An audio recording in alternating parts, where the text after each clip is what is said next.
മഹാപ്രസ്ഥാനത്തിന് ആരംഭം കുറിക്കാനും അതിനെ മലയാളിയുടെ സാംസ്കാരിക മണ്ഡലത്തിന്റെ നിത്യ സാന്നിധ്യമാക്കാനുമുള്ള ചാലക ശക്തിയായ TC കിഴക്കേമുറിയുടെ ധന്യസ്മരണ നിറഞ്ഞു നിൽക്കുന്ന അന്തരീക്ഷത്തിൽ TC ബുക്സിന്റെ 30ാം വാർഷികാഘോഷങ്ങളിലെ മുഖ്യ സമ്മേളനം ആരംഭിക്കുകയാണ്. ശ്രീ ജഗന്നാഥ ഹരിഗോവിന്ദൻ സരസ്വതി വന്ദനം കൊട്ടിപ്പാടുമ്പോൾ അദ്ദേഹം ഈ മംഗളകർമ്മം നിർവഹിക്കും. തുടർന്ന് ആമുഖവും സ്വാഗതവും ശ്രീ രവി TC. മലയാള Manorama chief editor Shri KM മാത്യുവിന്റെ അധ്യക്ഷതയിൽ ശ്രീ നട്വർ സിംഗ് ഉദ്ഘാടന പ്രസംഗം നിർവഹിക്കും.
Come on.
രണ്ടുപേരെയും സ്വാഗതം ചെയ്യുന്നതിനും ശ്രീ രവി DC-യെ സാദരം ക്ഷണിക്കുന്നു.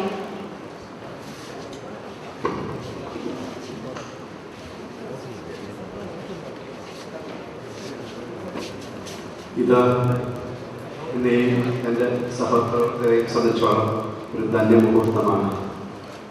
DC ബുക്സിൻ്റെ 30ാം വാർഷികാഘോഷങ്ങളുടെ സമാപനം. മലയാളം നിങ്ങൾക്ക് എന്ന പുസ്തകവുമായി മലയാള ശൈലിയിൽ നിങ്ങൾക്ക് എന്ന പുസ്തകവുമായി പ്രസാദന രംഗത്തേക്ക് ഇറങ്ങിയ DC ബുക്സ് അതിൻ്റെ വളർച്ചയുടെ 30 വർഷങ്ങൾ പൂർത്തിയാക്കാണ്. കേവലം 7,500 രൂപ മൂലധനമായി കഠിനാധ്വാനവും സർവോപരി പുസ്തകത്തോടും പ്രസാദനത്തോടുമുള്ള ഭ്രാന്തമായ ആവേശവുമായി യശസ്വരനായ DC കിഴക്കേ കൂടി ആരംഭിച്ച ഈ പ്രസ്ഥാനം ആണ് ഈ പ്രസ്ഥാനം. ഇന്ന് DC ബുക്സിൽ 5,600 പല പുസ്തകങ്ങൾ പ്രസിദ്ധീകരിച്ചു കഴിഞ്ഞു. Curran books, Kerala children's book press തുടങ്ങിയ സഹോദര സ്ഥാപനങ്ങളുടെ പിന്നെയും 2000 പല ടൈറ്റിലുകളും. 30 വർഷം നീണ്ട ഒരു കാലയളവല്ലെന്ന് ഞങ്ങൾക്കറിയാം.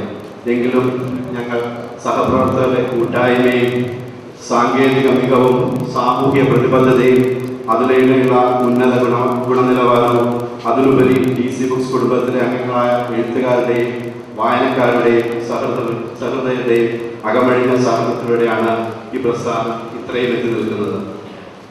നൂതനമായ ആശയങ്ങൾ, മേഖലകൾ, ശാഖകൾ എന്നിവ വികസിപ്പിക്കുന്നതിലും പുതിയ എഴുത്തുകാരെ കണ്ടെത്തുന്നതിലും പ്രശസ്തരായ എഴുത്തുകാരുടെ ഗ്രന്ഥങ്ങൾ കൂടുതലായി പ്രചരിപ്പിക്കുന്നതിലും DC ബുക്സ് എന്നും പ്രതിജ്ഞാബദ്ധരാണ്. നവീനമായ പല പ്രവണതകളും ഇന്ത്യൻ പ്രസാധന വിപണന രംഗത്ത് പരീക്ഷിച്ചത് DC കിഴക്കേമുറിയും DC ബുക്സുമാണ്.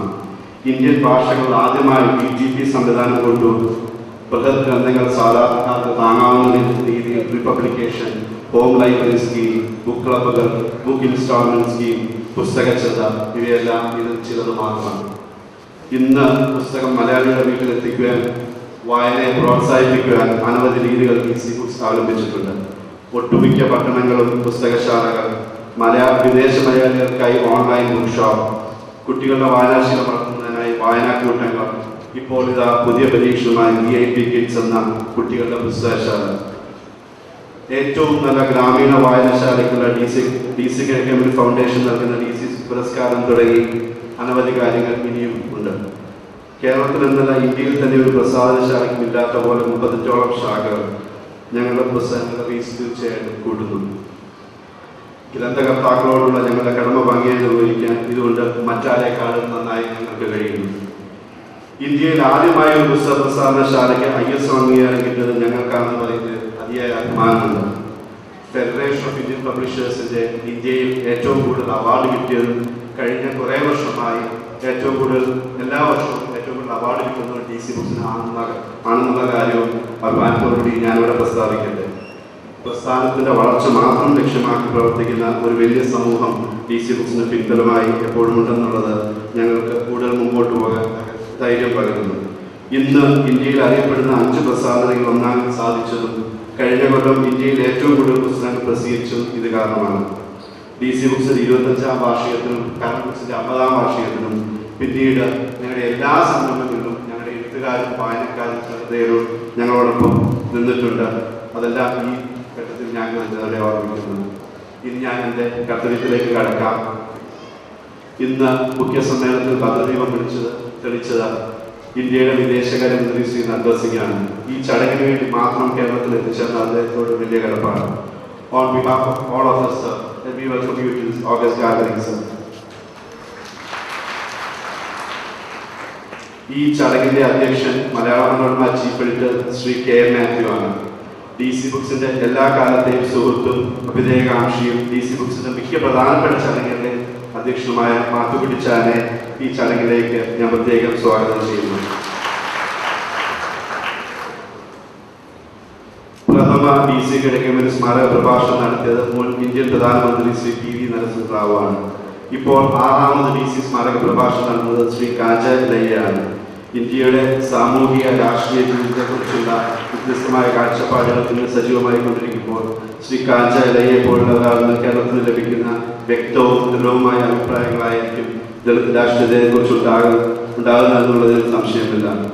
Why I am not a Hindu, Buffalo nationalism, Buddha as a political philosopher, എന്നീ ഗ്രന്ഥങ്ങളുടെ കർത്താവ് കൂടിയായ ശ്രീ കാഞ്ചയലയെ നിങ്ങൾക്ക് എല്ലാവർക്കും വേണ്ടി ഞാൻ സ്വാഗതം ചെയ്യുന്നു. സർ, മുഖ്യ പ്രഭാഷണം നിർവഹിക്കാൻ എത്തിയിരിക്കുന്നത് ഹിന്ദുവിന്റെ ഡെപ്യൂട്ടി എഡിറ്ററായി ഹൈദരാബാദിൽ ജോലി ചെയ്യുന്ന ശ്രീ ജ്യോതിർമയ് ശർമ്മയാണ്. ഇന്ത്യയിലും പുറത്തുമുള്ള വിവിധ യൂണിവേഴ്സിറ്റികളിൽ പ്രവർത്തിക്കുകയും രാഷ്ട്രീയാവസ്ഥകളോട് പത്രങ്ങളോട് പ്രതികരിച്ച് അറിയിച്ചും ചെയ്യുന്ന അദ്ദേഹത്തെ മുഖ്യ പ്രഭാഷണം ലഭിച്ചുള്ള സന്തോഷം അറിയിച്ചുകൊണ്ട് welcome you sir Jyotirmay Sharma. കേരളത്തിന്റെ സാംസ്കാരിക അന്തരീക്ഷത്തിന് എതിർപ്പിന്റെ നാവ് നൽകുന്ന ശ്രീ സുകുമാർ അഴീക്കോട്ടെ നമുക്ക് ഈ സമ്മേളനത്തിലേക്ക് ലഭിച്ചുള്ള അതീവ സന്തോഷത്തോടുകൂടി അദ്ദേഹത്തെ ഈ വേദിയിലേക്ക് സ്വാഗതം ചെയ്യുന്നു. എതിർപ്പിന്റെ മറ്റൊരു സ്ഥലമാണ് ശ്രീ ജോസഫ് പുലിക്കുന്നത്. ശ്രീ ജോസഫ് പുലിക്കുന്നതിനെ ഈ വേദിയിലേക്ക് സ്വാഗതം ചെയ്യുന്നു. DC ബുക്സിന്റെ ഉറ്റ സുഹൃത്തും രാഷ്ട്രീയത്തിലെ മാറ്റത്തിന്റെ മുദ്രാവാക്യത്തിന്റെ വ്യക്തമായ ശ്രീ MA ബേബി ചടങ്ങിലേക്ക് സ്വാഗതം ചെയ്യുന്നു. കഥയുടെ കാലത്തിന്റെ കഥയിലും നിത്യസംഗീതമായ ശ്രീ T പത്മനാഭൻ ഇന്നത്തെ ഈ മുഹൂർത്തത്തെ ധന്യമാക്കുവാൻ ഇവിടെ എത്തിയതിനുള്ള സന്തോഷത്തോടെ അദ്ദേഹത്തിലെ ഈ വേദിയിലേക്ക് സ്വാഗതം ചെയ്യുന്നു.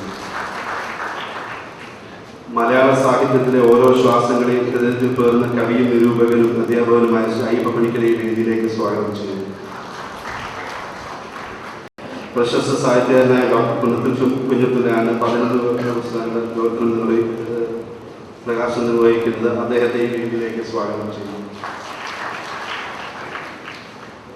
പ്രശസ്ത പത്രപ്രവർത്തകനും ഗ്രന്ഥകർത്താവും DC ബുക്സിന്റെ സുഹൃത്തുമായ ശ്രീ VK മാധവൻകുട്ടിയെ ഈ വേദിയിലേക്ക് പ്രത്യേകം സ്വാഗതം ചെയ്യുന്നു.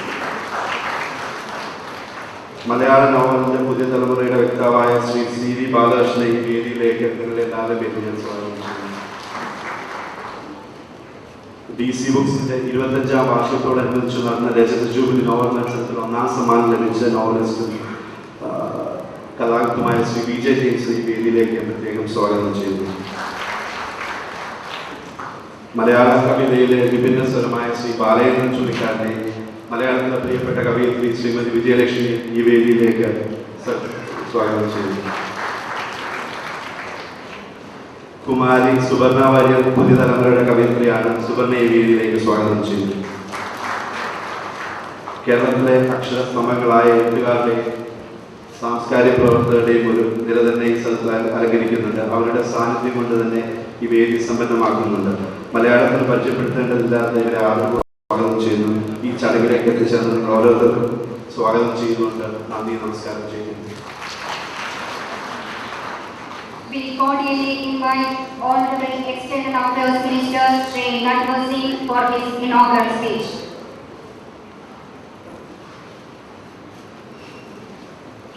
What about clapping?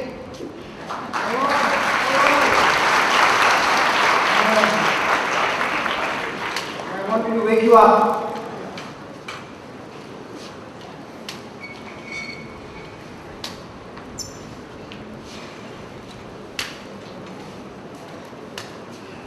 Matthew and Sri Ravi DC and friends. I am very happy to be here for a variety of reasons. First of all, this is not a political function, which is a great relief. Secondly, I am delighted that my book, Profiles and Letters, has appeared in Malayalam edition, and I am naturally immensely pleased and grateful to Ravi DC, who looked at the book only about a couple of months ago, and today he has produced it. I haven't seen it, I haven't dared to open it, because it will be opened by somebody else. Now this book, there are 10 chapters in it. There are 10 personalities whom I knew. Mr. Rajaji, he stayed with me in New York in 1962 for about a week. He was then 85 years old and I was a very young man in our mission in the UN. And I thought after he left he would forget me and take no interest. And I was very greatly surprised that till the almost up to 2 years before his death at the age of 94, till he was 92, he was writing to me frequently in his own handwriting. The second one in the book is E.M. Foster, whom I got to know as an undergraduate in Cambridge in the early 50s. So I have combined their letters with their personality and profiles. The third is Niraj Chaudhary, made famous for the autobiography of an unknown Indian. The fourth is Vijayalakshmi Pandit, Pandit Jawaharlal Nehru's younger sister. Then the next is R.K. Narayan, our man from Malgudi, whom I knew intimately for the last 45 years of his life. Next is Han Suyin. She is Chinese Belgian and was made famous by her novel A Many Splendid Thing, which was also made into a cinema. I saw her recently in Switzerland, and she was married to an Indian, Vincent Ratnaswamy, who passed away earlier in the year, last year. And Madam Han Suyin is the only living out of the 10. Next there is Srimati Indira Gandhi. I had great good fortune to be in the Secretariat for 5 years, and I had known her even before I joined the Foreign Service in 1953. The next is President Ziaul Haq, Pakistan. When I was an ambassador in Pakistan from 1980 to 82, I got to know him well. Although the relations between India and Pakistan at that time were not particularly friendly, but I got on well with him. He is educated since he was voluntarily, and so was I, but a little before me. And the last is Nargis, the chapter of Nargis. And in all these 10 chapters, I have attempted to combine the personalities and with the letters that they wrote to me, and I had the good sense. I am a compulsive reader. I even, when nothing is available, I read even railway timetables.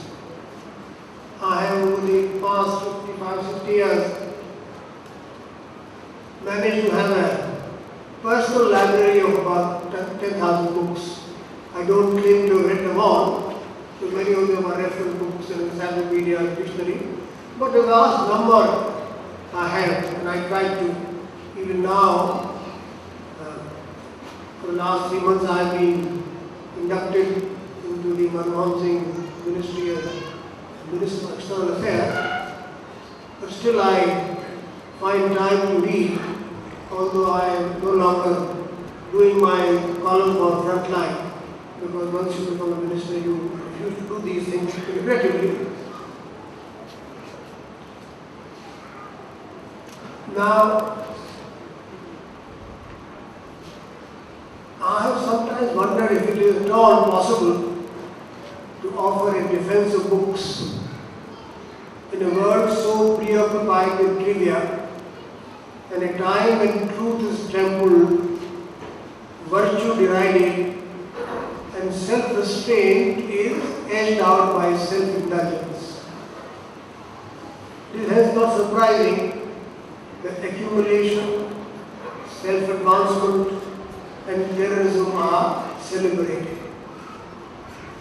We are at an alarming pace accepting the pernicious doctrine that we exist only as economic units and our lives are measured in a profit and loss ledger.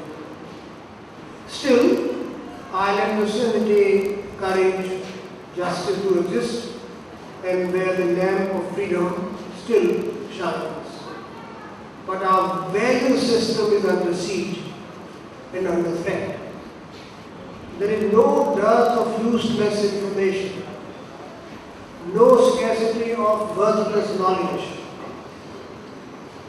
But knowledge and information without wisdom are not going to give us either worldly moksha or unworldly nirvana.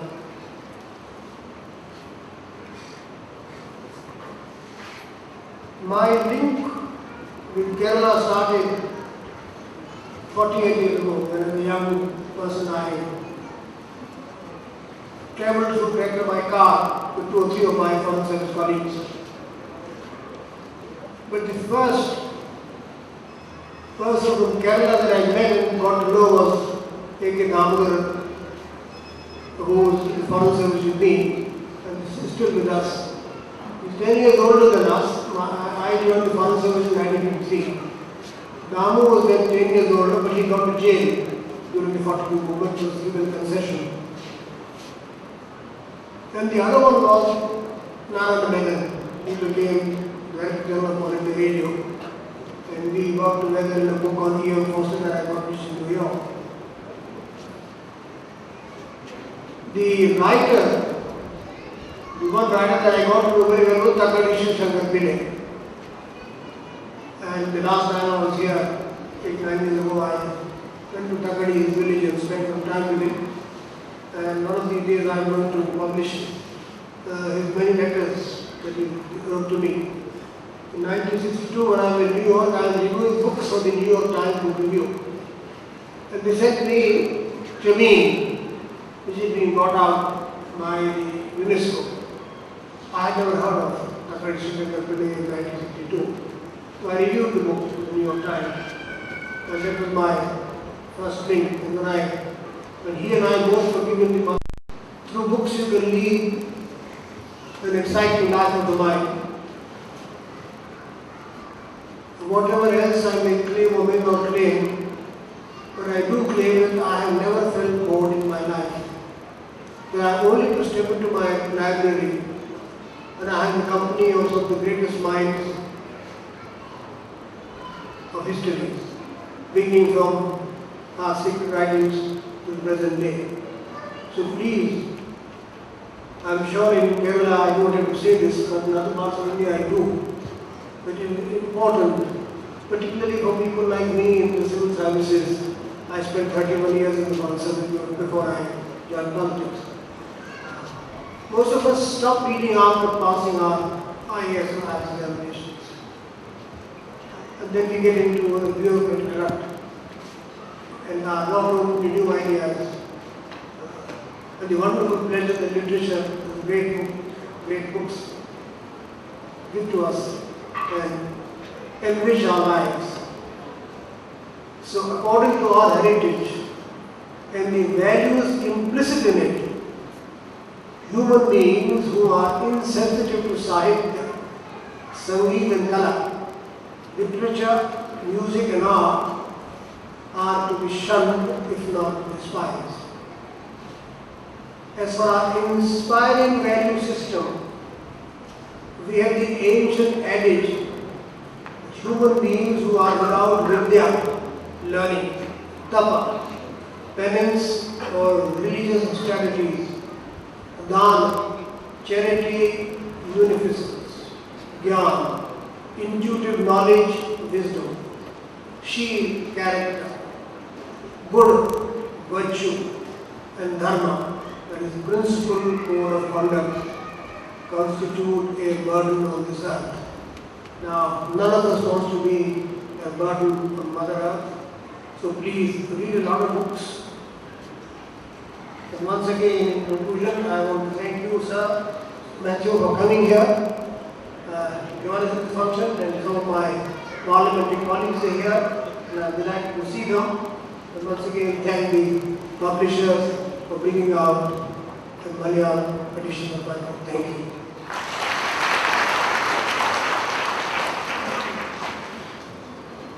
അധ്യക്ഷ പ്രസംഗത്തിനായി Malayala Manorama chief editor Shri K M. മാത്യുവിനെ വിനയപൂർവ്വം ക്ഷണിക്കുന്നു.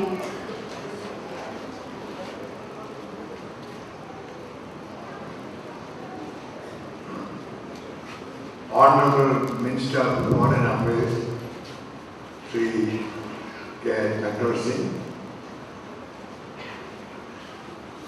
those who have come from outside to honor this function, Sri Kancha, Alaya, mister Sharma, സാഹിത്യ കേരളത്തിലെ എല്ലാ പ്രധാന സാഹിത്യ നായകന്മാരും സാംസ്കാരിക നായകന്മാരും വിളിച്ചിട്ടുണ്ട്. അവരെ പേര് പറഞ്ഞ് അറിയാൻ പ്രയാസമുണ്ട്. നീണ്ട പുസ്തകത്തിനെയാണ്. ഇന്ന് DC ബുക്സിൻ്റെ 30ാമത് വർഷമാണെങ്കിൽ വാസ്തവത്തിൽ DCയെ പറ്റി ഈ സന്ദർഭത്തിൽ ഓർക്കാതിരിക്കാൻ എനിക്ക് വയ്യ. അദ്ദേഹത്തിൻ്റെ പ്രവർത്തനത്തിൽ ഞാൻ അങ്ങേയറ്റം പഠിക്കുകയും അഭിമാനിക്കുകയും ചെയ്തിട്ടുള്ള ഒരു വ്യക്തിയാണ്. കേരളത്തിലെ പ്രഗത്ഭരായ സാഹിത്യകാരന്മാരുടെ പുസ്തകം, മനോഹരമായ പുസ്തകങ്ങൾ എഴുതി വിൽക്കാൻ പ്രയാസമായിരുന്ന കാലത്താണ് സാഹിത്യകാരുടെ കോഓപ്പറേറ്റീവ് സൊസൈറ്റി NBS ആരംഭിച്ചത്. അങ്ങനെ സാഹിത്യ നായകന്മാരുടെ പുസ്തകത്തിന് വായിക്കാനൊരു മാർഗം ഉണ്ടാക്കി കൊടുത്തു കഴിഞ്ഞ് ആ സ്ഥാപനത്തിൽ പിരിഞ്ഞ് ഏകദേശം 55 വയസ്സ് കഴിഞ്ഞിട്ടാണ് DC ബുക്സ് തുടങ്ങുന്നത്. അന്ന് മുതൽ ഞാൻ അദ്ദേഹത്തിൻ്റെ പ്രവർത്തനത്തിൽ എല്ലാം തന്നെ വളരെ വളരെ കാര്യമായിട്ട് പഠിക്കുകയും അദ്ദേഹത്തിൻ്റെ കൂടെ പ്രവർത്തിക്കുകയും ചെയ്യുന്നു. ഏറ്റവും വലിയൊരു സംഗതി അദ്ദേഹം പറഞ്ഞത്, വായന നശിക്കുന്നു എന്ന് പറഞ്ഞാണ് അദ്ദേഹത്തിൻ്റെ ഒരു സ്ലോഗൻ തന്നെ. വായനാശീലം നശിക്കുന്നു, കുട്ടികൾ വായിക്കുന്നില്ല എന്ന് പറഞ്ഞ് അദ്ദേഹം അടങ്ങിയിരുന്നില്ല. ആ വായനാശീലം നശിക്കുന്നതിൻ്റെ ഒരു പരിണിത ഫലമായിട്ട് അദ്ദേഹം നമ്മുടെ പറഞ്ഞതുപോലെ അനേകം നവീനമായ ഇന്നോവേറ്റീവായിട്ടുള്ള മാർക്കറ്റിംഗ് യൂണിറ്റ്സ് അദ്ദേഹം ഉണ്ടാക്കി. ചിൽഡ്രൻസ് ബുക്സ് ട്രസ്റ്റ് ഉണ്ടാക്കി, അല്ലെങ്കിൽ പ്രീ പബ്ലിക്കേഷൻ ഉണ്ടാക്കി, ഡിക്ഷണറി ഉണ്ടാക്കി, ഇന്ത്യയിലെ സാഹിത്യ രാഷ്ട്രീയ നേതാക്കന്മാരെയുള്ള പുസ്തകം ഉണ്ടാക്കി എന്ന് പറഞ്ഞാൽ കേരളത്തിലെ വായനാശീലം വർദ്ധിപ്പിക്കാനായിട്ട് അദ്ദേഹം ചെയ്ത സേവനം ഒരു കാലത്ത് നമുക്ക് മറക്കാൻ പാടില്ല. അത് അദ്ദേഹത്തിൻ്റെ ആശയം മുഴുവൻ പൂർത്തിയാക്കുന്നതിന് മുമ്പ് അദ്ദേഹം മരിച്ചുപോയെങ്കിലും അദ്ദേഹം ആരംഭിച്ച ആ ഒരു മഹാസ്ഥാപനം, അതിൻ്റെ ആശയം ഉൾക്കൊണ്ടുകൊണ്ട് അദ്ദേഹത്തിൻ്റെ ഏറ്റവും വലിയ കോൺട്രിബ്യൂഷനായ രവി DC അത് പ്രവർത്തനം തുടർന്നു പോകുന്നു എന്നുള്ളത് നമുക്ക് എല്ലാവർക്കും ചാരിതാർത്ഥ്യജനകമായ ഒരു സംഗതിയാണ്. ബഹുമാനപ്പെട്ട നട്വാർ സിംഗ് പറഞ്ഞതുപോലെ, പുസ്തകം വായിക്കാതെ ഇരുന്നു പോയാൽ നമ്മൾ മുരടിച്ചു പോകും. ആ മുരടിപ്പിൽ നിന്ന് നമ്മുടെ ഈ TV ഒക്കെ വന്ന കാലഘട്ടത്തിൽ അതിൽ നിന്ന് വിളിച്ചുണർത്തി വായിപ്പിക്കാനുള്ള ഒരു ശ്രമം DC ബുക്സ് പോലുള്ള അനേകരുടെ ആ മാർക്കറ്റിംഗ് ഇല്ലെങ്കിൽ നമ്മുടെ കൊച്ചു കുട്ടികളെല്ലാം വായനാശീലത്തിൽ നിന്ന് മാറിപ്പോകാൻ വളരെ വളരെ സാധ്യതയുണ്ട്. അതിൽ നിന്ന് മാറാതിരിക്കാനായിട്ട് DC ബുക്സ് ചെയ്യുന്ന സേവനം ഒരു കാലത്തും നമുക്ക് മറക്കുവാൻ സാധ്യമല്ല. ഞാനൊരു നീണ്ട പ്രസംഗം ചെയ്യുന്നില്ല. ഞാൻ എൻ്റെ വ്യക്തിപരമായ ഈ സന്ദർഭം, വ്യക്തിപരമായി DCയോടുള്ള എൻ്റെ ബഹുമാനം ഇവിടെ രേഖപ്പെടുത്തുന്നു. അദ്ദേഹത്തിൻ്റെ ആശയം അദ്ദേഹത്തിൻ്റെ പുത്രൻ രവി DC പ്രവർത്തന ഫലമാക്കട്ടെ എന്ന് പ്രാർത്ഥിച്ചുകൊണ്ട് ഞാൻ ഈ അധ്യക്ഷ പ്രസംഗം അവസാനിപ്പിക്കുന്നു. നമസ്കാരം. ഇനി DC സ്മാരക പ്രഭാഷണം. 6ാമത് DC സ്മാരക പ്രഭാഷണം നടത്തുന്നതിന് ശ്രീ കാഞ്ച അല്ലയെ ആദരപൂർവ്വം ക്ഷണിച്ചുകൊള്ളുന്നു. Shri Kancha അല്ലയ, sir, we cordially invite you to deliver DC Irregulary commemorative oration. Mr. President, Sri K.M. Matthew, Sri K. Natwar Singh, Honorable Minister for Foreign Affairs, Mr. Ravi DC, Jyotirmay Sharma, and other dignitaries on the dais, and all those who have come to attend this great function. I am extremely honored today to have been asked to speak on the occasion of this 30th year of establishment of the DC books by one of the most visionaries of this country, Dominic Chaco Kesagamuri. In a way, Kerala is fortunate to have such a visionary to start centers of book publication and distribution in one of the most dynamic states called Kerala in this country. Such a fortunate situation did not come to a state like Andhra Pradesh, where even today we do not have chain of bookshops that sell variety of books that get published world over and get translated into Telugu language. I'm also surprised to know that already DC Books have 34 branches translating some of the titles that have really shaken the world and also some of the most contested titles that have come in the Indian context. And having started in 1974, to establish 34 branches goes to the credit of Mr. Ravi, your father. He is really a visionary of not only this state but of India. I don't think in Hindi that there is such a publication which has really spread literacy across the state. Now this could have been one of the reasons why Kerala is the most literate state today, and Kerala is a state that reads, and other states do not read books. And that would be one of the reasons why Malayalam Manorama hopefully is the largest circulating newspaper today. Some said that Inadu has surpassed it, but I don't think so. It is in this context I am also honored to have been asked to speak on a very, very important topic called Dalit Nation. To speak about Dalit Nation, there are two approaches. When we speak about Dalits, we are speaking about roughly 25 crore people in this country who have been rendered untouchable, unseeable, and live without education, literacy, anything that a human being could have achieved quite a long time back. Now, one of the reasons for their remaining illiterate, ignorant, and suppressed, oppressed, the word Dalit means suppressed, oppressed, exploited people, was what I call spiritual fascism that came in the form of Hindu texts, where God was said to have created people from different parts of God. DC perhaps was fortunate enough to have read Bible, perhaps in his childhood as a Christian child, which said in the very Genesis chapter that God created all human beings.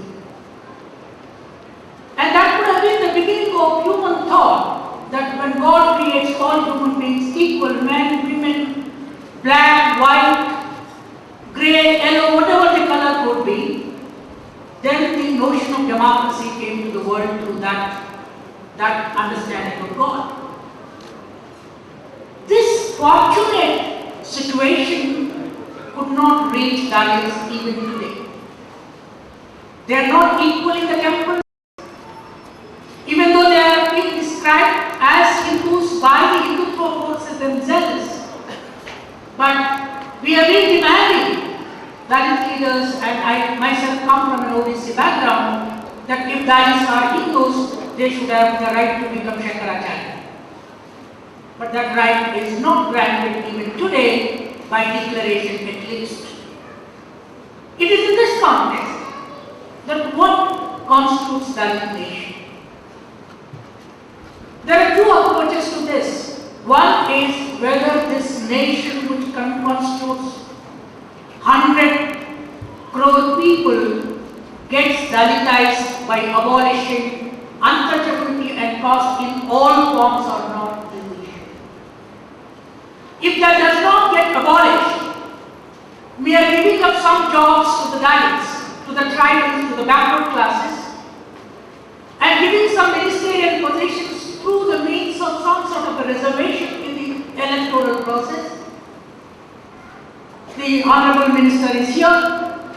From Panchayat to Parliament, this form of reservation has not given equal share to Dalits, their own property of the nation. Nation is different from state. Government is different from nation. Today, when the existing government in its minimum program talked about reservations being taken to the private sector, sir, let me tell you, I've been participating in the discourses. The industry is humiliating all of us by saying that if Dalits enter into Indian industry, efficiency will go down, productivity will go down, merit will go down. I am saying today industry does not have merit at all. If Dalits enter into Indian industry productivity will increase many folds. The American science and technology advanced because the present day Americans were the working class of Europe. Wherever the working class enters into education, it builds science and technology in a very radical form.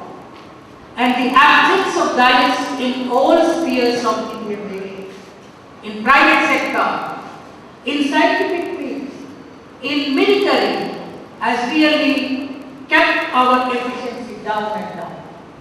Therefore, we think that once Dalits, tribals, backward classes enter into all spheres of life, this nation can contest the hegemony of even America. The nation can contest the hegemony of Europe. And as of now, our efficiency is so low that our share of industrial marketing in the global economy is just 0.66. So where is the efficiency in this country today? And if that is enter into private sector, what kind of efficiency they will take away from this? It is not efficient today. Therefore, our argument is that the other day Meera Party organized a conference. I was in that conference. We said with a solemn resolve that with the entry of Dalits and tribals and backward classes into private sector, Indian efficiency will increase but will never decrease. Then the question of nation. If Dalits don't get their share in the national property, whether it is education, employment, private sector or public sector, all private sector industry is national property.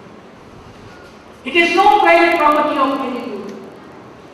Therefore, if they enter into these spheres of life, the nation will become an empowered nation.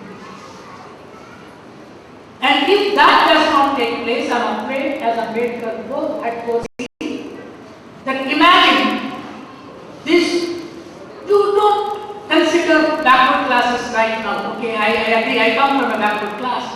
But if our Dalits and tribals, that the 25% of people say that we would like to constitute our own nation with 25 crore people, which is a viable population. Let us assume that the upper caste of India constitute a nation which will prosper. The productivity of the Dalit nation will be 1,000 times more than the nation that is constituted of just upper caste. Because the science and technology in this country got stagnated because there was no spiritually equally available literature text. No book was available to be read by Dalits and tribals. Even if they claim themselves to be Hindus. A Dalit cannot become a priest today in India. This is the problem. So if the Indian nation needs to progress, as the vision of DC, that is Dominic Chaco, established a kind of book networking. If every child in this country begins to read, this nation can contest the Euro-American nations. If our children remain illiterate, I am afraid that this nation will not only prosper, but it will decline and decline and decline. And lastly, yes, there is this whole notion of national languages in the region. Malayalam, Telugu, but Indian ruling class is living in English. Irrespective of the caste, the Indian ruling class, their children today, even the BJP RSS leaders' children, grandchildren are studying in English medium school. So my own understanding, sir, is that all the children, tribals, backward classes, Dalits, every child should be able to study English. English should be declared as Indian language. And of course, my own idiosyncratic statement, my book, this book, Buffalo Nationalism, I made it very clear that buffalo milk is 75% in this country. But buffalo is not considered to be a sacred animal like cow. Why? Because buffalo is a black animal. And cow by nature is a white animal. So, though we drink buffalo milk, including Hindu gods, drink buffalo milk, this animal is not put in the constitution in the 4th chapter, directive principles, along with the cow, as a protected animal. It lost its rights because it's a black animal, but buffalo was most ancient only Indian animal. It does not exist in America. They killed American white skin on the black buffalo. It does not exist in Europe. Therefore, this buffalo nation should also combine in itself English and dignity of labor in all schools. Then the nation will prosper and we can challenge the globalized challenges that are coming from the West. I hope that was the dream of DC, Dominic Chapo, and in starting these books, every child in this century, I hope, will read the books and books and books and make this nation a great nation. Thank you for giving me this opportunity. മുഖ്യ പ്രഭാഷണം നിർവഹിക്കാൻ the ഹിന്ദുവിന്റെ deputy എഡിറ്ററും രാഷ്ട്രീയ വിചക്ഷണനുമായ ശ്രീ ജ്യോതിർമയ ശർമ്മയെ സാദരം ക്ഷണിക്കട്ടെ. We cordially invite Sri Jyotirmay Sharma to deliver the keynote address.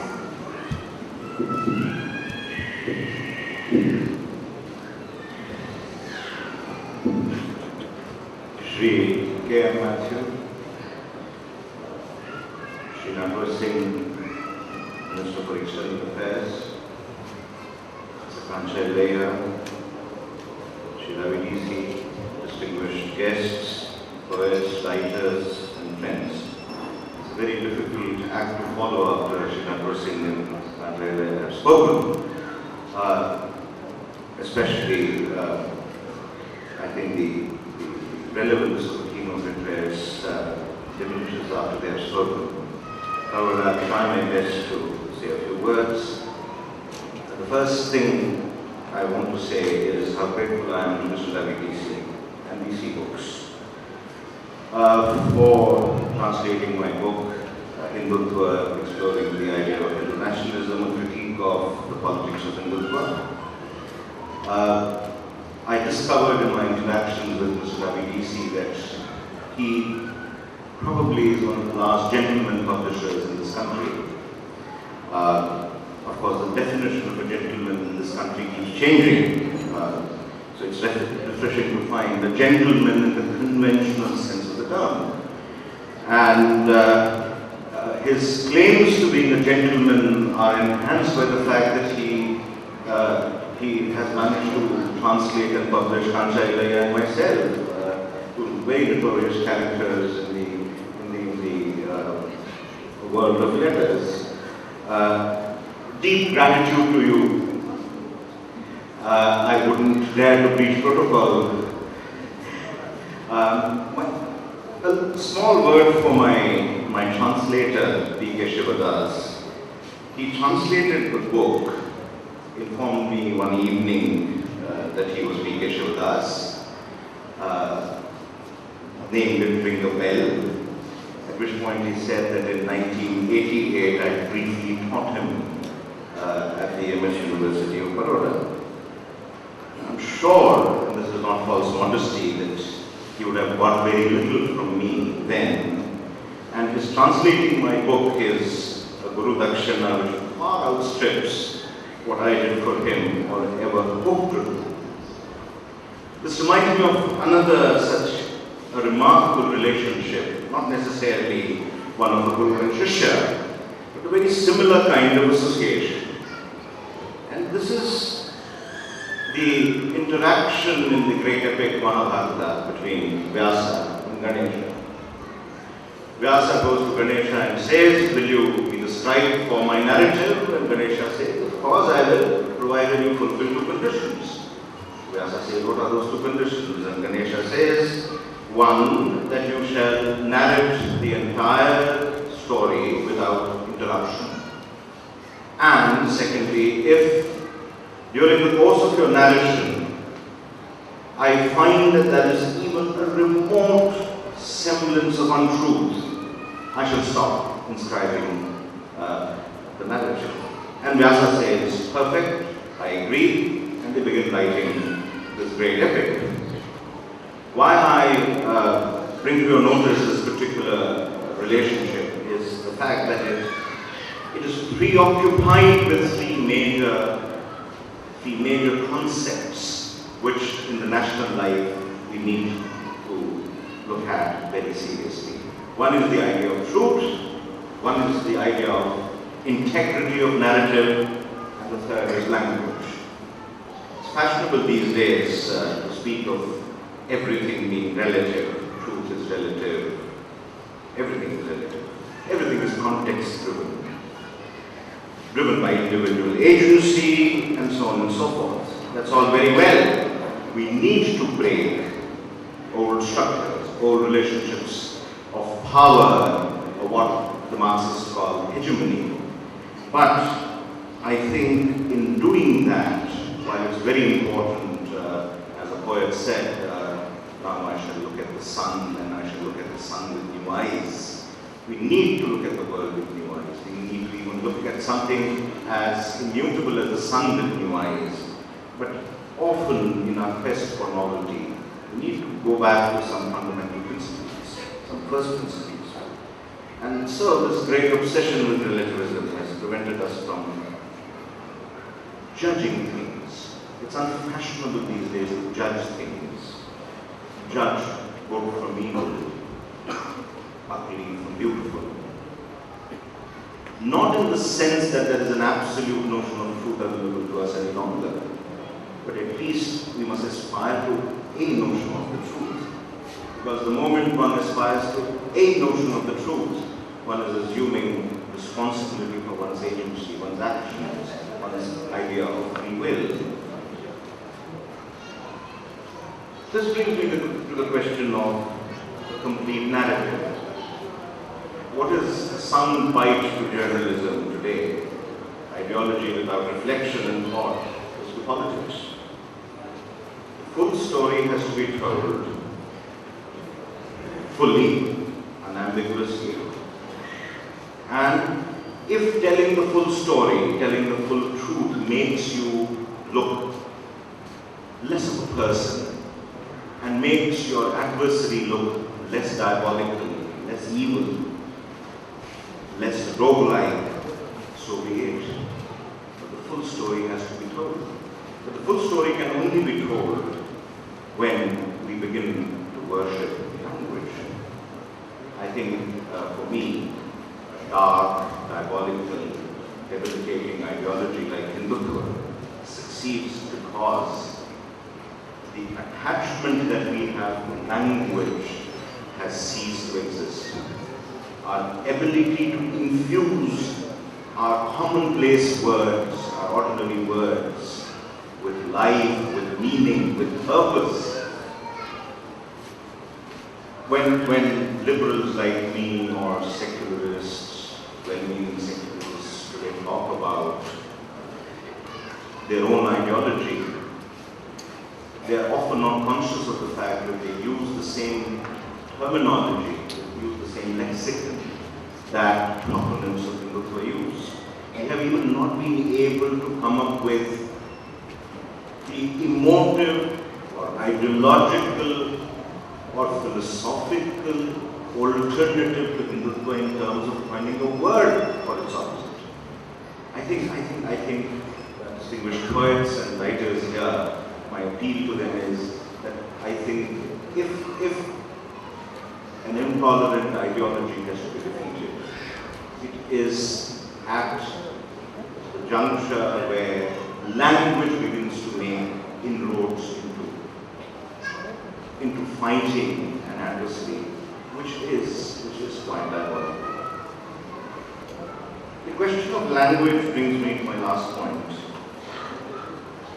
Our public space, and I have romanticized notion of a public space, but our public space is so full of noise, it's so full of cacophony, it's so shrill, that we tend to forget that the human voice was made for several registers. It wasn't made for screaming alone.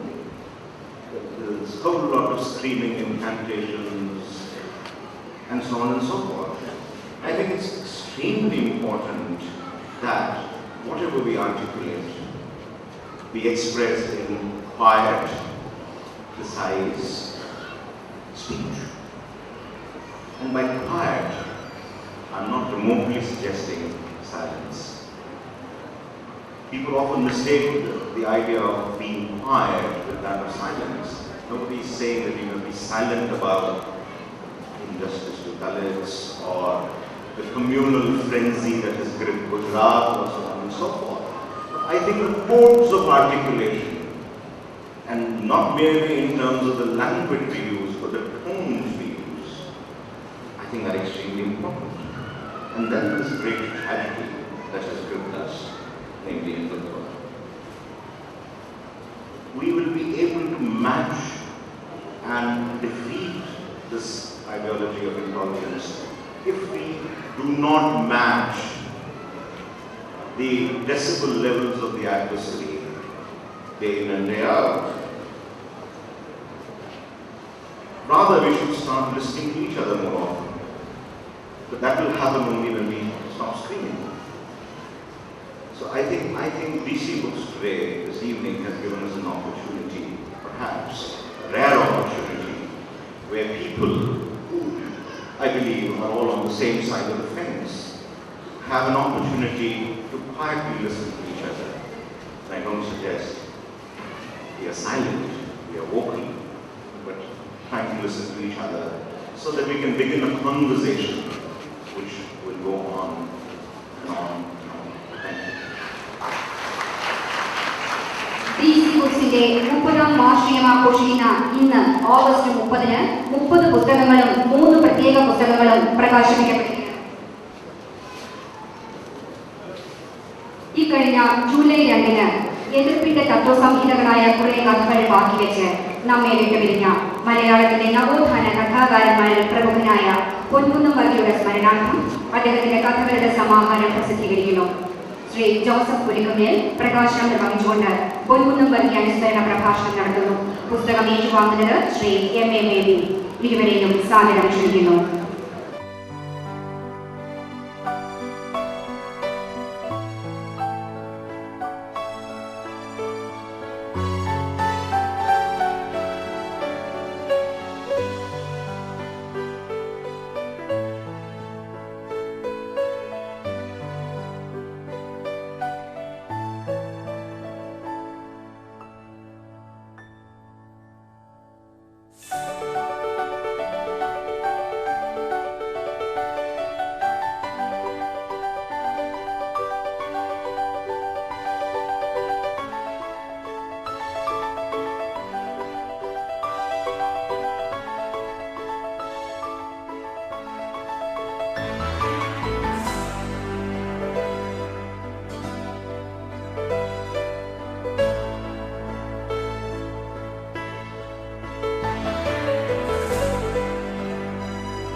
ആരംഭിച്ച മലയാളത്തിലെ നവോത്ഥാന സാഹിത്യ പ്രസ്ഥാനത്തിലെ പ്രമുഖരിലൊരാളായിരുന്നു പൊൻകുന്നം വർഗി. ഈ കാലഘട്ടത്തിൽ സാഹിത്യ സൃഷ്ടികളുടെ ഉൾക്കാമ്പ് സാമൂഹ്യ വിമർശനമായിരുന്നു.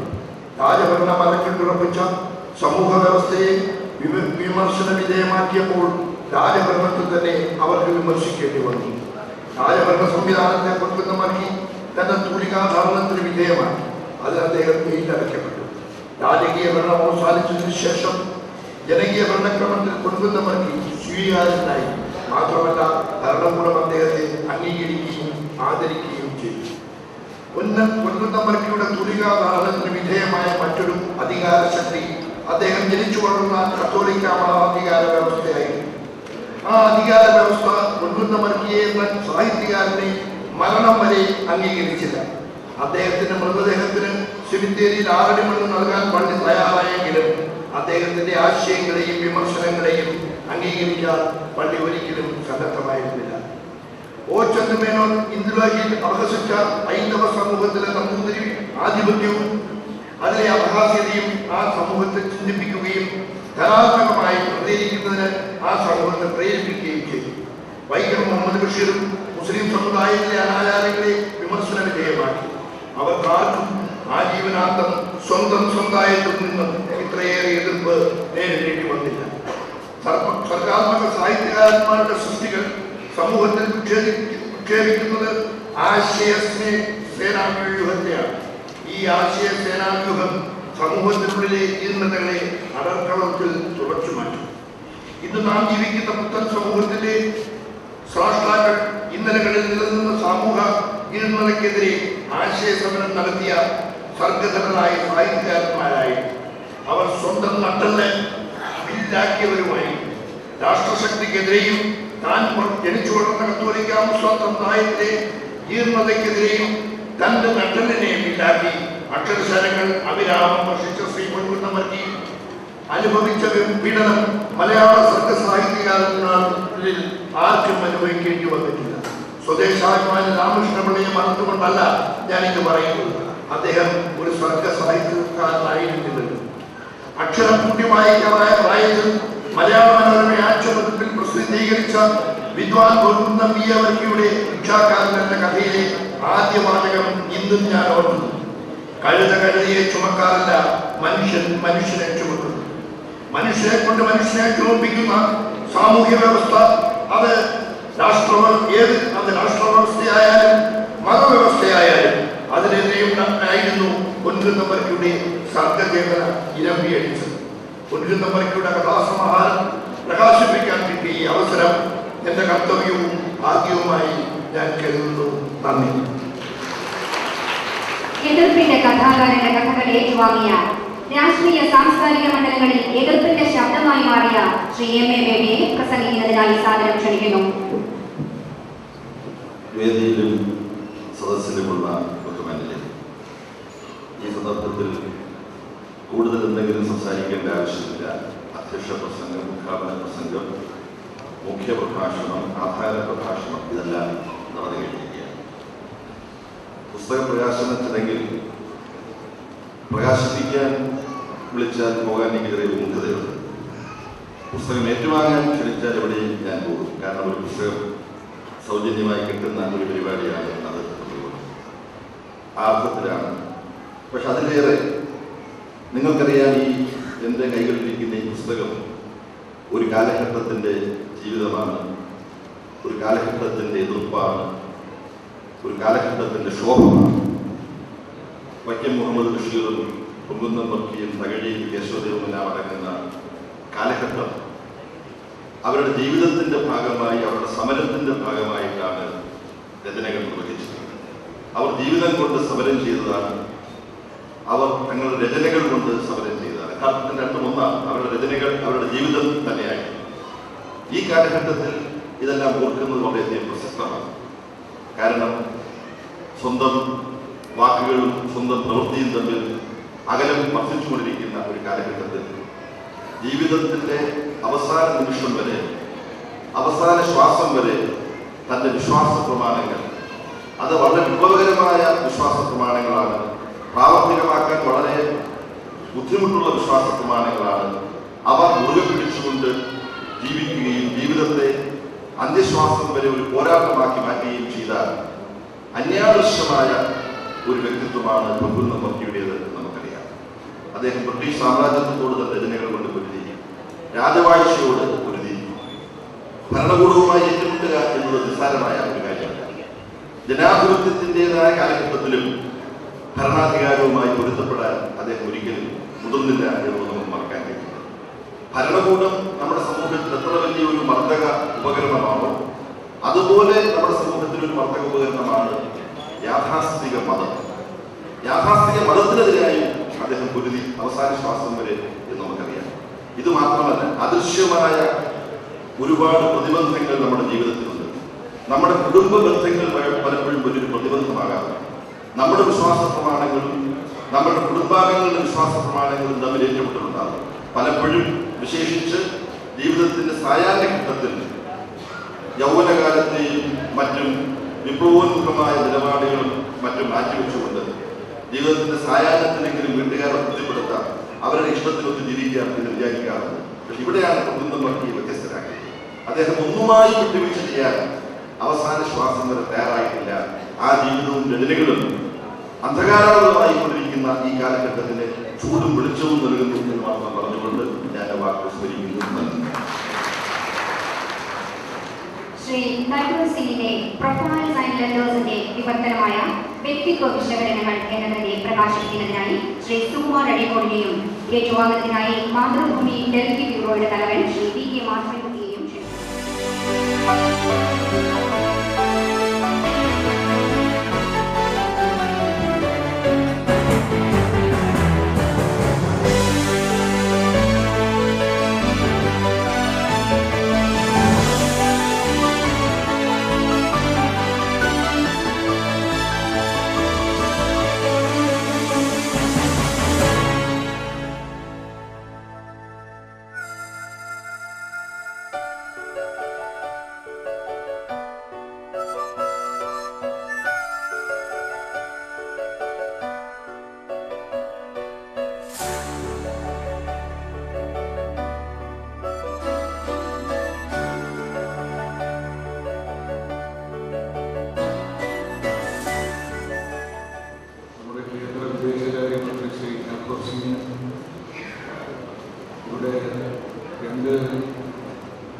വിശേഷപ്പെട്ട പ്രഭാഷണങ്ങൾ ചെയ്ത ശ്രീ ഖാൻചാരിയുടെയും ശ്രീ ഗുരുധർമ്മി ശർമ്മയ്ക്കും ഇവിടുത്തെ പുസ്തകങ്ങൾ പ്രകാശിപ്പിക്കുകയും സ്വീകരിക്കുകയും ചെയ്ത എൻ്റെ സഹോദര സാഹിത്യകാരന്മാർക്കും ഇവിടെ കൂടിയ DC ബുക്സിൻ്റെയും സാഹിത്യത്തിൻ്റെയും ബന്ധുക്കളായ എല്ലാ സുഹൃത്തുക്കൾക്കും എൻ്റെ സ്നേഹപൂർവമായ വന്ദനം.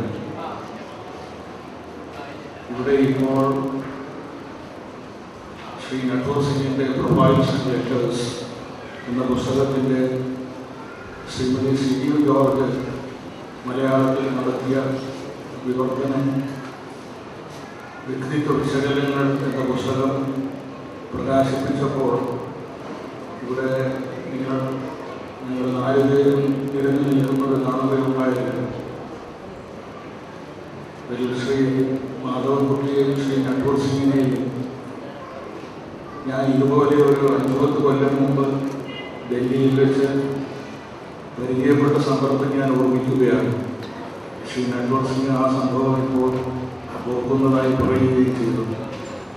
ശ്രീ നരസിംഹറാവുവിൻ്റെ ഒരു പ്രഭാഷണം നടന്നു കഴിഞ്ഞതിന് ശേഷമാണ് ശ്രീ മാധവൻകുട്ടി ശ്രീ നട്വർ സിംഗിനെ പരിചയപ്പെടുത്തിയത്. അന്ന് തന്നെയും അദ്ദേഹത്തിന് രാഷ്ട്രീയ ഔദ്യോഗിക പ്രവർത്തനങ്ങൾക്കിടയിൽ നിന്ന് വ്യത്യസ്തമായ ഒരു സാംസ്കാരിക സവിശേഷതയുണ്ടായിരുന്നു. അദ്ദേഹം പുസ്തകങ്ങളെ ഇഷ്ടപ്പെടുകയും പുസ്തകങ്ങൾ രചിക്കുന്ന എഴുത്തുകാരെ ബഹുമാനിക്കുകയും ചെയ്യുന്ന ഒരു നെഹ്റുവിയൻ പാരമ്പര്യത്തിൻ്റെ പിന്തുടർച്ചയാണ് അദ്ദേഹം പ്രകാശപ്പെടുത്തുന്നത്. അദ്ദേഹത്തിന് അന്ന് തന്നെ ഞങ്ങളൊക്കെ ഇഷ്ടപ്പെടാനുള്ള ഒരു കാരണം സമാനമായ ആത്മാവുള്ള ഒരു വ്യക്തിയെ കാണുമ്പോഴുള്ള ആനന്ദമായിരുന്നു. ഇത്രയും സങ്കീർണമായ പ്രവർത്തനങ്ങളുടെ നടുവിൽ ജീവിതത്തിൻ്റെ ഏറ്റവും ആഴത്തിലുള്ള ഒരു പ്രണയത്തെ സഫലമാക്കുന്നതിന് വേണ്ടി എഴുതാൻ എങ്ങനെയെങ്കിലും സമയം മോഷ്ടിച്ചുണ്ടാക്കുന്ന വളരെ ബുദ്ധിമുട്ടി എഴുതുന്ന എഴുത്തുകാരുടെ ഇടയിൽപ്പെടുന്ന ഒരാളാണ് ശ്രീ നട്വർസ്. അദ്ദേഹത്തിൻ്റെ പേരിനെ പറ്റി ഞാൻ ആലോചിച്ചപ്പോൾ എന്താണ് അദ്ദേഹത്തിൻ്റെ നാട്ടിലെ ആ വാക്കിൻ്റെ അർത്ഥമെന്ന് എനിക്ക് അർത്ഥമുണ്ടെങ്കിൽ അതൊരു സംസ്കൃത പദമാണെന്നുള്ളത് വളരെ സ്പഷ്ടമാണ്. നടന്മാരിൽ വെച്ച് ശ്രേഷ്ഠനായ ആളെന്നാണ് നടവരൻ എന്ന വാക്കാണ് അതിൻ്റെ മൂലരൂപമെങ്കിൽ അതിൻ്റെ അർത്ഥമുണ്ടാകും. ആ അർത്ഥത്തെ സാർത്ഥകമാക്കി മാറി ഈ പുസ്തകം നിങ്ങൾ വായിക്കുമ്പോൾ അതൊരു പുതിയ ലോകം നിങ്ങളുടെ മുമ്പാകെ അവതരിപ്പിക്കും. ഒരു കാലത്ത് ഇന്ത്യയെയും ലോകത്തെയും കൈഷണികവും രാഷ്ട്രീയവുമായ പ്രവർത്തനങ്ങൾ കൊണ്ട് വളരെയേറെ സ്വാധീനിച്ച 10 വ്യക്തികളുടെ വളരെ അടുത്ത വ്യക്തിപരമായ ബന്ധങ്ങളുടെ പരിവേഷത്തോടുകൂടെയുള്ള ഒരു മൃദുലമായ ഒരു വർണ്ണനമാണ് ഈ പുസ്തകത്തിലെ 10 ലേഖനങ്ങളിലുള്ളത്. രാജഗോപാലാചാരി തുടങ്ങി നാം വിസ്മരിച്ചു പോയ ഒരു പഴയ കാലത്തിൻ്റെ അതികായ പ്രതിഭയെ തൊട്ട് നർഗീസ് വരെയുള്ള സിനിമാ ലോകത്തിലെ ഒരു കാലത്തെ ആരാധനാമൂർത്തിയായ വ്യക്തി വരെയുള്ള 10 പേരാണ്. ആ കൂട്ടത്തിൽ ഇംഗ്ലീഷുകാരുണ്ട്, പ്രസിദ്ധ നോവലിസ്റ്റായ ഫോസ്റ്റർ, നമ്മുടെ രാജ്യത്തിൻ്റെ ചരിത്രവുമായി അഭേദ്യമായി ബന്ധപ്പെട്ട ലോർഡ് മൗണ്ട്ബാറ്റൻ, അതുപോലെ തന്നെ വിജയലക്ഷ്മി പണ്ഡിറ്റ്, ഇന്ദിരാഗാന്ധി, ഇന്ത്യയിലെ എഴുത്തുകാരിൽ പ്രമുഖരായ നിരാഗ് ചൗധരി, നീരജ് ചൗധരി എന്നാണ് വാക്ക്. പക്ഷേ ഈ പുസ്തകത്തിലൊക്കെ എഴുതിയിരിക്കുന്നത് നിരാഗ് NIRAD എന്ന് മാത്രം കാണുമ്പോൾ നമ്മളതിന് രണ്ടാമത്തെ വാക്കിലാണ് ഈ ആക്സെൻ്റ് കൊടുക്കുന്നത്. നീരജ് എന്നുള്ളതിന് മേഘം എന്നാണ്, നീരജ് ചൗധരിയാണ്. ഇതൊക്കെ ബംഗാളി പേരാണ്. അതുകൊണ്ട് അവർ സംസ്കൃതത്തിൻ്റെ ആ മൗലിക ഭംഗി കളയാതെ പേര് കൊടുക്കുകയാണ്. നീരജ് ചൗധരി തുടങ്ങിയവരെല്ലാം ഇതിൽ വരും. അതിലൊരു പാകിസ്ഥാൻ ഭരണകർത്താവുണ്ട്, ചൈനയിലെ എഴുത്തുകാരി, എല്ലാം കൂടെ ഒരു മനുഷ്യനെ ഇഷ്ടപ്പെടുന്നു എന്ന് പറയുമ്പോൾ ഈ പുസ്തകം വായിക്കുന്നതിന് മുമ്പ് ആ മനുഷ്യനിലേക്ക് നമ്മുടെ കൗതുകം ഓടിച്ചെല്ലുന്നതായിരിക്കും.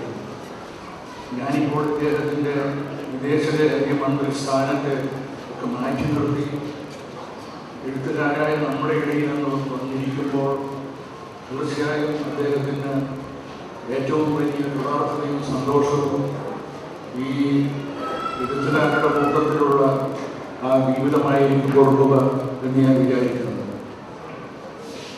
അദ്ദേഹം ഇപ്പോൾ നമ്മുടെ ഇടയിൽ കഴിയുന്നത് നെഹ്റുവിയൻ യുഗത്തിൻ്റെ ഈ കാലത്തെ അപൂർവമായിട്ടുള്ള ഒരു അവശിഷ്ടങ്ങളിലൊന്ന് എന്ന നിലയ്ക്കാണ്. രാജഗോപാലാചാരിയും PM ഫോസ്റ്ററും നീരജ് ചൗധരിയും നർഗീസും ഇന്ദിരാഗാന്ധിയും വിജയലക്ഷ്മി പണ്ഡിറ്റും എല്ലാം കൂടെ പ്രകാശിക്കുന്ന ഒരു ഭാസുരമായ ആകാശം. അത്തരത്തിലുള്ള ഒരു ലോകം നെഹ്റുവിന് പ്രിയപ്പെട്ട ഒരു ലോകമാണ്. ഇവരൊക്കെയായിട്ട് നേരിട്ട് ഇടപെടുത്തിയ വ്യക്തിയാണ്.